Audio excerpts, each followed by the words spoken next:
होली है, हा हा, जानते हो ना या लेट्स प्ले होली। मिथिला में राम खेले होली, मिथिला में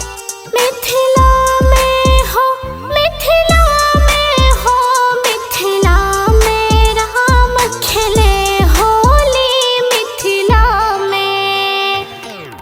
एले फागुन लको होली के त्योहार, हर तरफ आबू रही छे गुलाल, केकरो लाल केकरो हरियर छे गाल, पूरा मिथिला में मचले बवाल।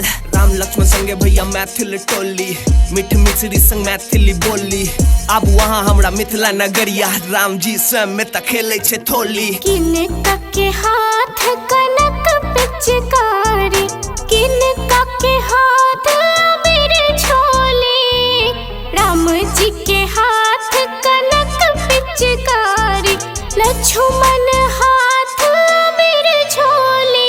मिथिला